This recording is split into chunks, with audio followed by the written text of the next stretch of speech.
FG, we're learning about electric field, but let's talk about gravity first for a minute or two. What is this? Tell the person beside you what this is.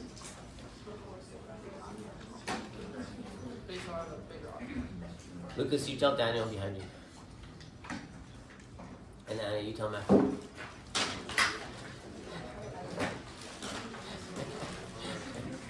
Good morning, Callum. Ali. What is it? Who can tell me? Leon, what do you think?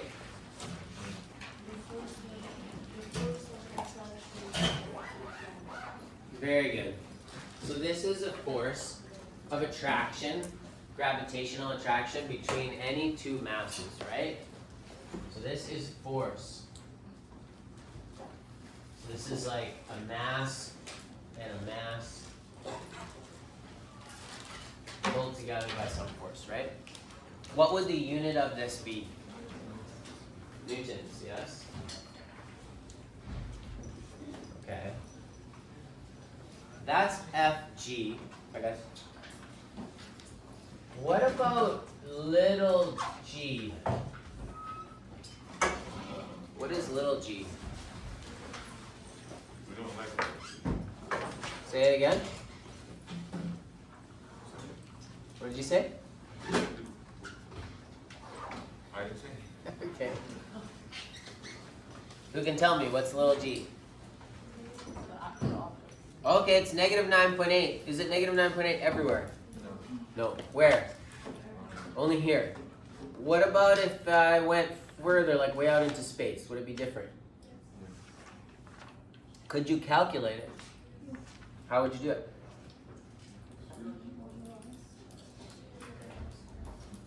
So it's part of this, right? So if I put the Earth's mass in here and the Earth's radius, and I just calculated this bit, that would be 9.8, right? So this is little g.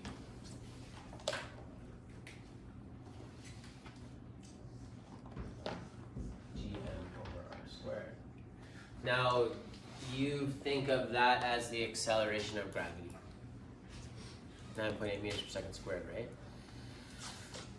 But it's also the force per kilogram of mass that you put at that distance from this mass, right? So this has two masses, so you know the exact force in newtons.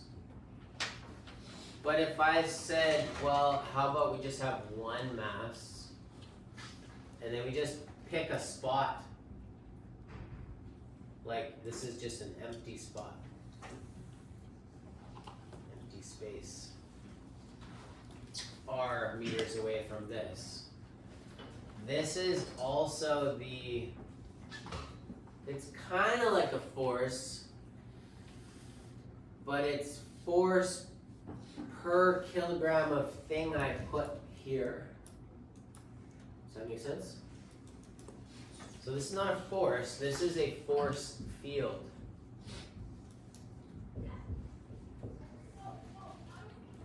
What would the units of that be?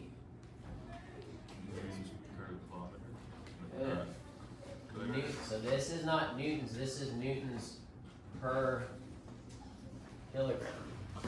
So if I know this amount, I can just multiply it by the mass here, and I'll get force, right?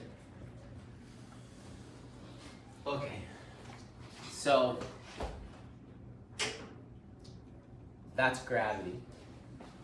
You have force and you have force field, little g.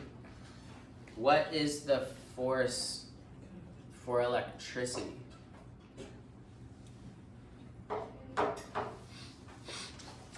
Keanu knows. Good. Who remembers that from last day? I think we did it last day. That's force, right? So today we're going to learn about the field for electricity. Very similar to the gravitational field.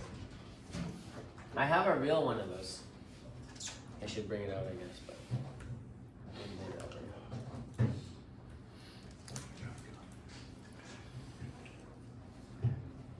So we have electrostatic force and we have gravitational force. They're very similar. You can feel the force without having a contact. So we can have something up here that feels gravity even though the earth is not actually pulling it, it's not pushing it. Electricity is the same. Mass is surrounded by a gravitational field. You don't sense the field unless you put a mass in the field. You are a mass in the Earth's gravitational field. And there are also teeny little masses in your gravitational field that are being pulled. Exact same with an electric charge. Tell me something that's different between this force and electrical force. Something that's different. The constant is bigger. Good. Constant's way bigger. This constant is 8.99 times 10 to the 9. And what was G again? 6.67 times 10 to the negative 11, so really small. So Parham's right to say that. Electric force, we would say is stronger, relatively a stronger force. Okay, what else? Lewis, what else is different in there? What's different between electric force and gravitational force? It's not mass. Good. Electricity force is not acting on mass. What is it acting on? Energy. Charge. Close. Yeah, Q is charge. So you can have the charge of an electron or a proton or a charged up plate or the polar charge of a battery. What unit do we use to... It's not joules. Coulombs. Yeah, coulombs. A coulomb is a number of electrons. And then R squared is the same, right? So it's still an inverse square relationship. Yes, Kiana? Can we say that force of gravity is always attraction? Or that could be like attraction? Very good, very good. So with gravity, force always pulling together. Electrical force can also be apart, right? It's weird mathematically actually because this is, we probably should say this is negative because the Q and the Q, if one's positive, one's negative, you get a negative force, which is attraction, which is same as gravity. But if you get a positive forces. But we don't bother with it because this is force and that just refers to direction anyways, and so everything gets mixed up. Okay. You have a gravitational field around a mass, and you also have an electric field. It doesn't depend on the size or mass of the object though, just on the charge. So here's the formula for electric field.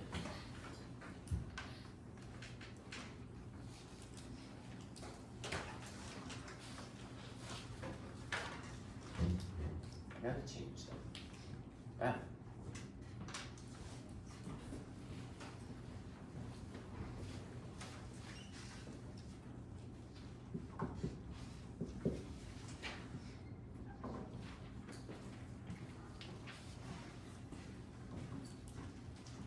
This creates tons of confusion, unfortunately. What is confusing about this?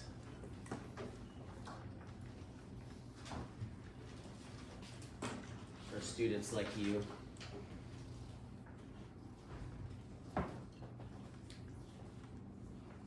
What's the first letter? Yeah, capital E. And if you're an unsuspecting physics 12 student, what might you think capital E is? Yeah, it's the same letter that we use for energy. So if you see EP or EK,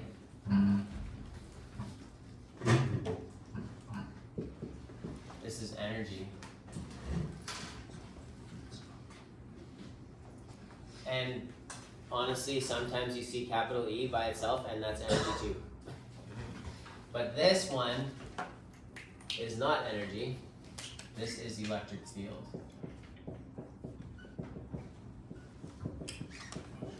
So this is a force field. And the unit for it is units per kilogram. Close. I'm glad you said that. Gravitational field is newtons per kilogram, and electric field is newtons per. Coulomb. Thank you very much. So the unit of this is per coulomb. Which is very important. You have no idea how much your life is governed by the fact that an electron and a proton have the same charge, but very different masses. So which one is affected more? Which one accelerates more? The electron. That's right. And that's why the electrons are all on the outside whipping around. The protons are on the inside.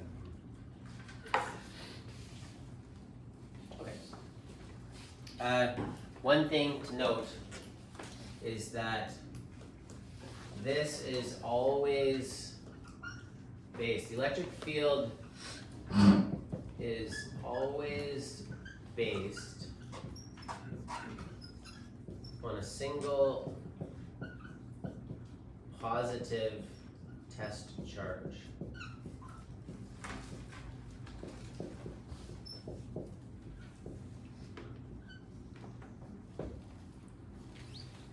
So if you're ever wondering what direction the electric field is in, because gravitational field is always towards the mass, right? Because it's always attractive. But with electric field, you don't know which way it's going. So the direction of the electric field is always a positive test charge. So like if you plopped a proton into the field, where the proton would get pushed, that's the direction of the field.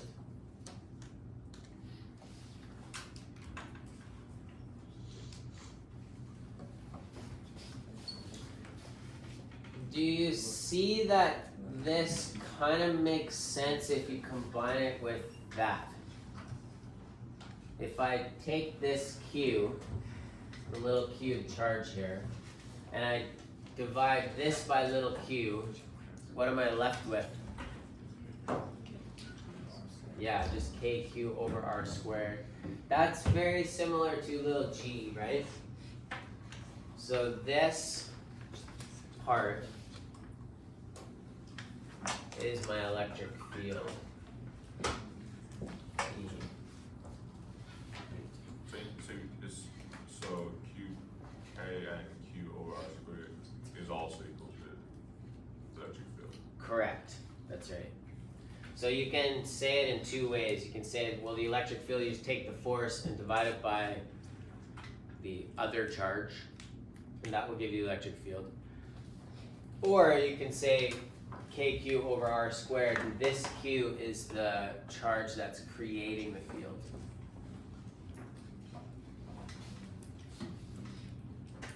Yes, Alan? It's just gonna cancel the q. Why does it exist?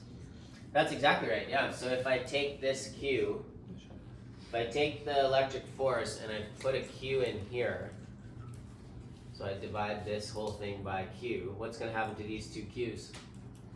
They cancel, right? They're gone. And so my electric field is kq over r squared. It's just one of the q's. With force, you have both charges, right? So you know what they're going to do with each other, and you can figure out exactly. But if you take one charge away, then this charge that's left has a field. We don't know the actual force because we don't know the charge. We don't know what other charge is going to be there. But we can find out the force per coulomb of charge we put at a certain distance from that charge. Does that make sense? So if you divide the force by Q, you end up with this, and this is the electric field.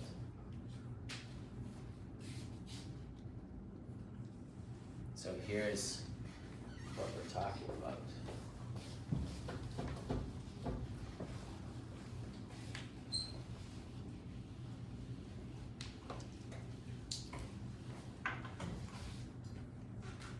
So we can say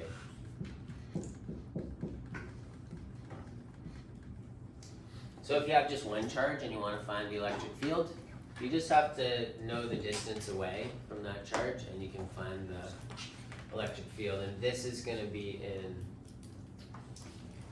the force is newtons. Let me get rid of all this because it's kind of confusing.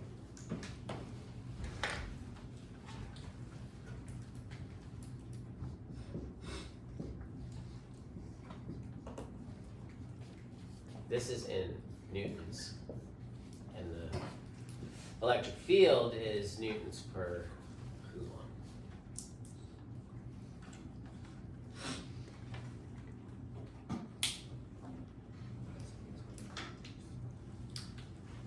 So very similar to our little g. Big E electric field is very similar to our gravitational field. Okay.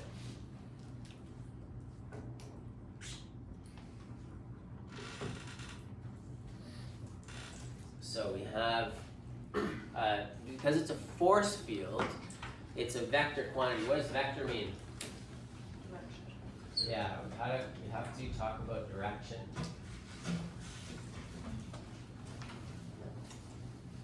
And with an electric field, it's particularly important. So let's say I have a big charge here, a proton, let's say, and I get some other charge. Can they see me on the video? Turn to the person beside you and tell them what's going to happen to that negative charge.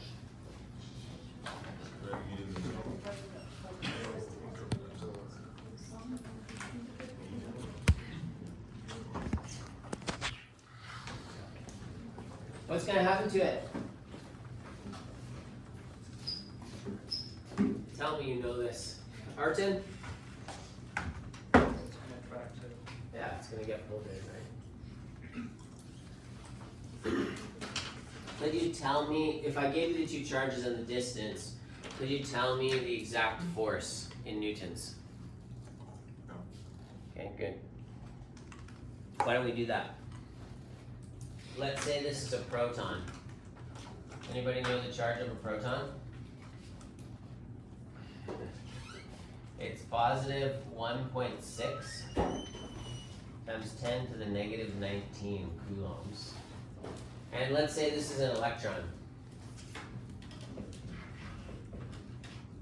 What's the charge on an electron, do you think?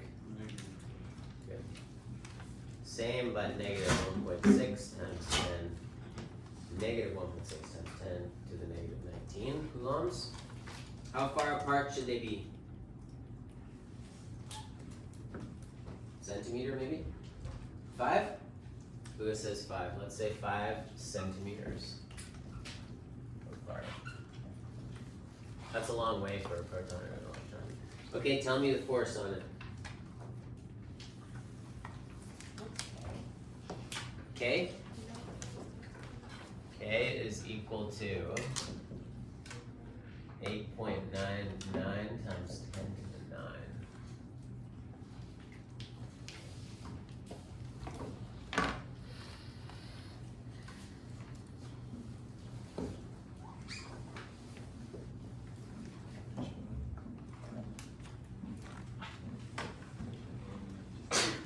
Bless you.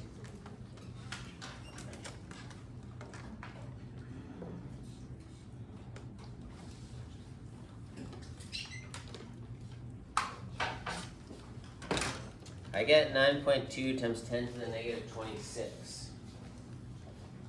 And it would be negative, I suppose.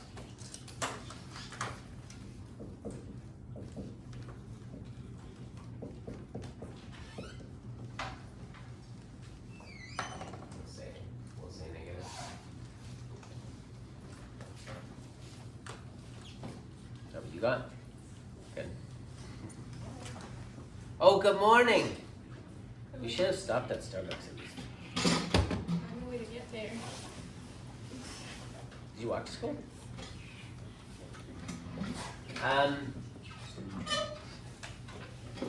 In this case, what does the negative mean? Yeah, it has to do with direction. It doesn't really mean anything. You guys know that this is an attraction because it's opposite charge. So this is an exact value of newtons of force, right? Okay, you guys know how to do that. But what if I say no more electron,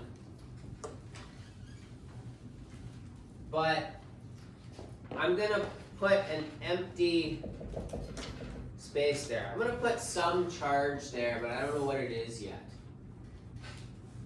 Can you tell me anything about this spot? Lewis. You can maybe explain it in relation to the proton. I don't know. Absolutely correct. So I don't know what's going to be there. So can I give an exact force? I cannot do that. But Lewis is absolutely right. I can describe the electric field that this proton is exerting in this place. So tell me that. What's the electric field at that place?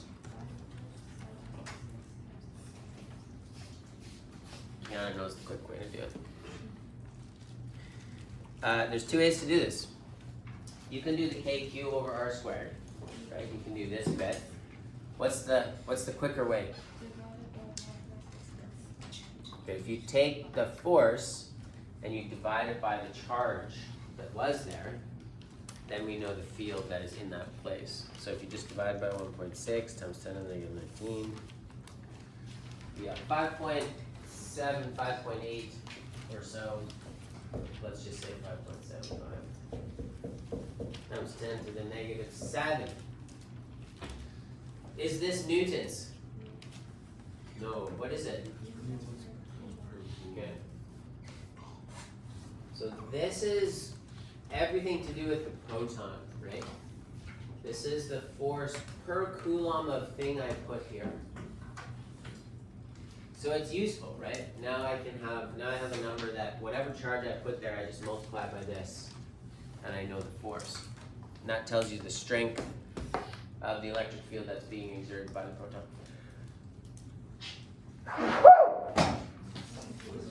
Thank you so much.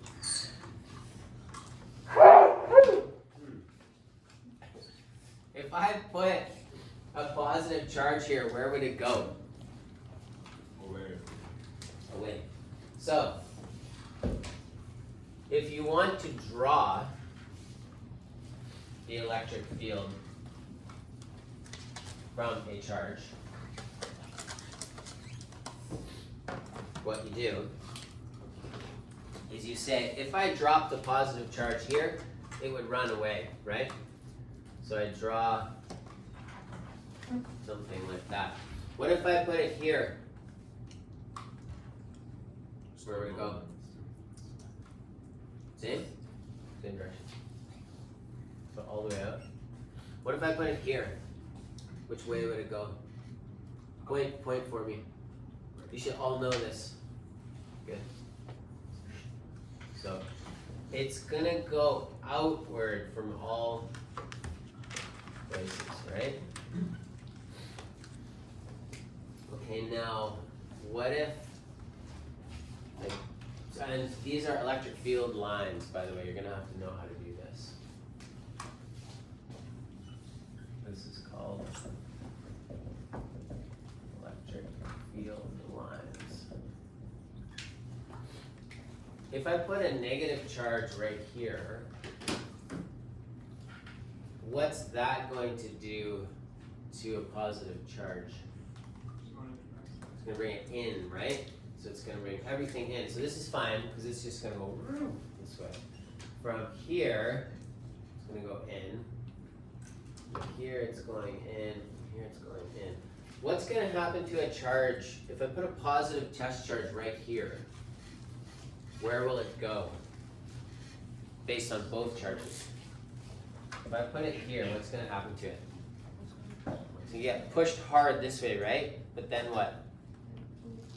And then it will get pulled back up, so it'll go like this, and then it's gonna get pulled back up that way, right?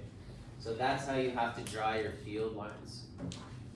Your field line's gonna come out and then go in. Like that, and same as up here, this one's gonna curve back down and come down like that. So those are the electric field lines from a positive and a negative charge.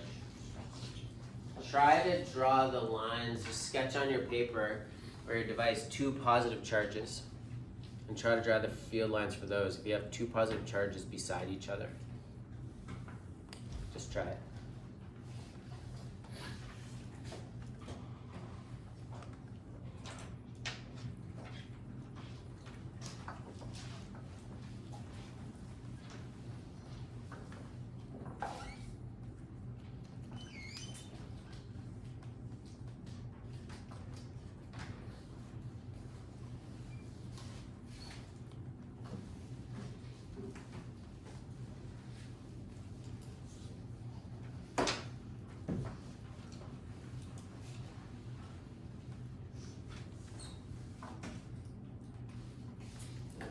Positive and a positive? Yeah, try positive and positive. If I put a positive test charge right here, where would it go? I feel like it will get stuck in the middle. It's gonna get stuck in the middle? You think it's gonna go down here? Which one is affecting it the most right now, the left or the right? Right. This one's affecting it the most, it's closest, right? So where is this pushing that charge? This way, right? So it's gonna go up. As it gets farther away from this one, that one has more effect, and that one is pushing it which way? Up.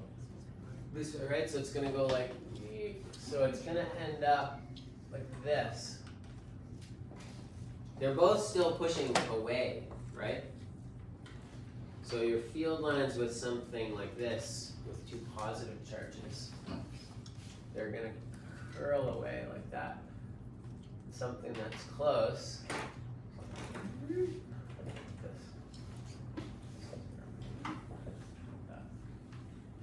And the rest is all the same.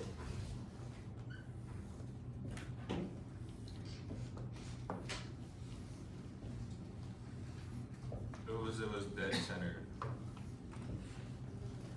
Like right here, Yeah. what do you think would happen? If you got it perfectly, it would stay there. But if you went like this, it would get knocked out of place and then it would go. It's kind of like trying to balance something on top of a mountain, you know? If you have like a perfectly rolling mountain, it'll sit there, and if you just the smallest thing, it'll roll off, right? Okay, now try to do 2 negatives.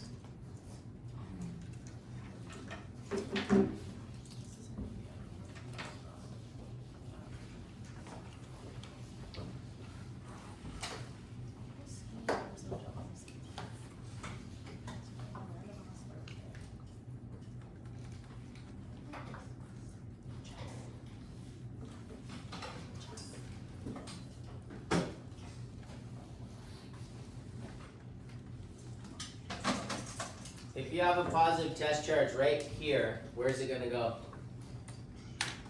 It's always positive, right? Down, up, left, right? Yeah. So I put a positive charge right here, where will it go? It's gonna go to this one? Why to this one and not to the other one? Isn't it being attracted by the other one too? So it always goes to the closer one. So it's gonna get pulled a little bit by that, but it's gonna go like this, right? What if I put it like right here? Still this one? Yeah, but the other It's would gonna have. get pulled pretty evenly at first, right? But then it's gonna go like that. Now if you got it right in the middle, like perfectly in the middle, then where would it go? No, it wouldn't stay there. Go up. Yeah. It would go. And then it would end up right there. If you had it perfectly so the distances between the two were perfect, it would stay there. But it's the same kind of thing. We don't bother drawing that because that just never happens in real life. Oops. So all of these, you always draw the lines going into the negative because a positive will get sucked into it, right? So it's something like that. So that's the negative. Electric field lines. So,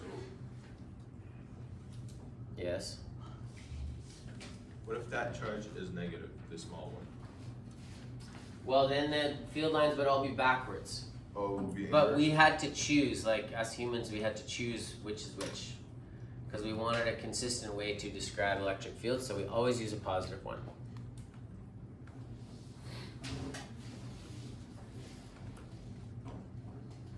The test charge is always a positive charge? Always.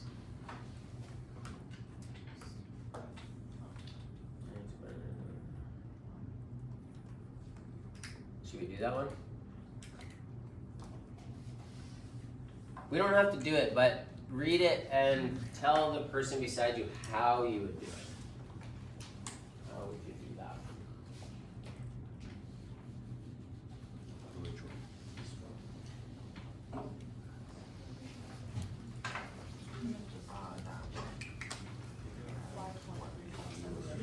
Divide.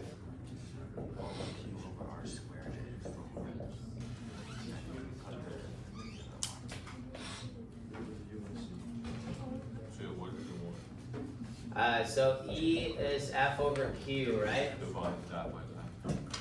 So we're gonna, what are we looking for? Oh, so it's just force divided by, yeah, that's fine. You don't have to do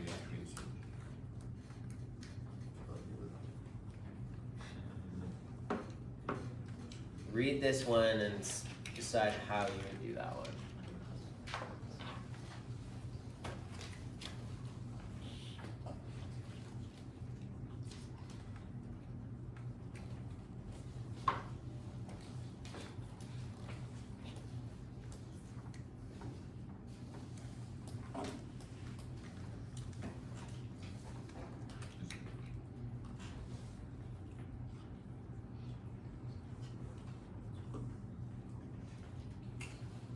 So how would you do it? You know the R, and you know the field strength. So what can you find? You can find Q. So this one, you just find Q. How would we solve this for Q?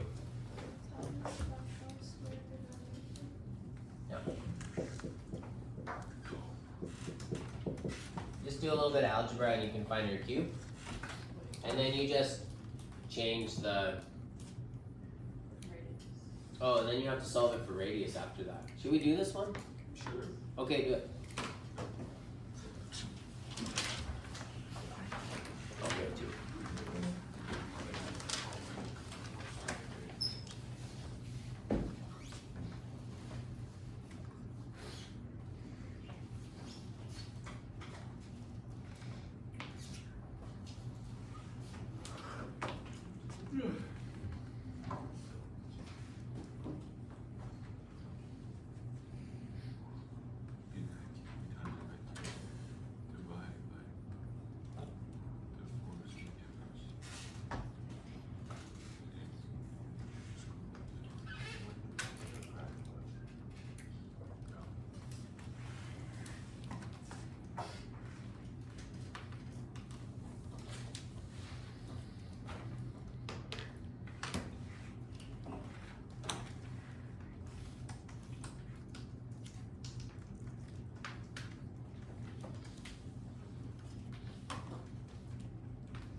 Lucas, what'd you get for the charge? I was just thinking about it. Oh, okay. So, can you do it in your head? No. Do it, try it. I'll give you a bonus mark if you can get the right exponent. You don't have to get the first numbers right.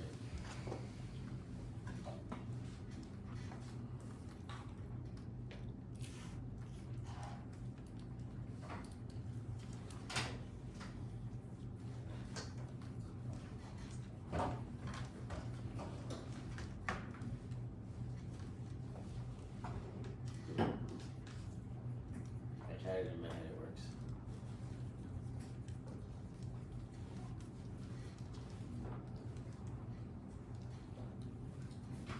That's called Fermi, the Fermi method. Want me to tell you how I would do it? Or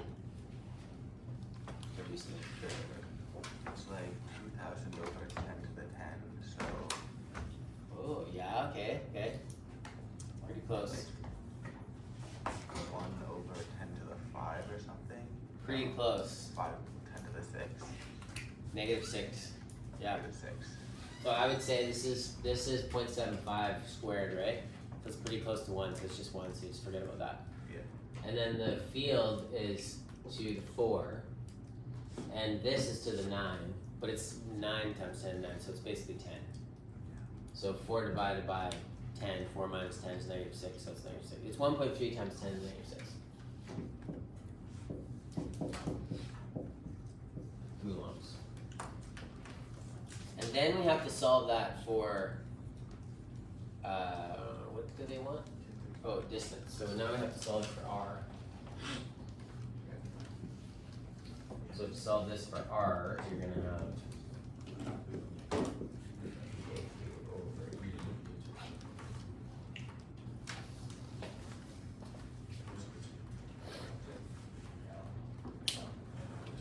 so it's the different meters, right?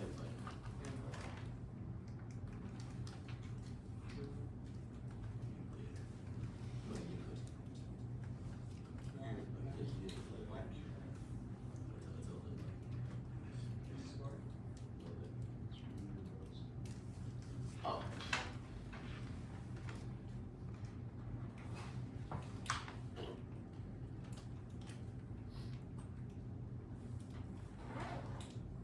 Is it 0.5?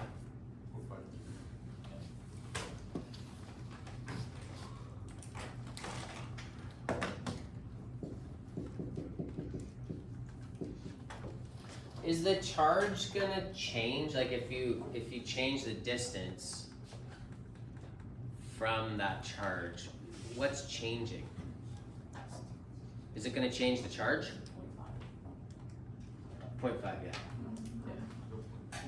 So the charge will not change, but the distance is changing, which means the field is also changing, right?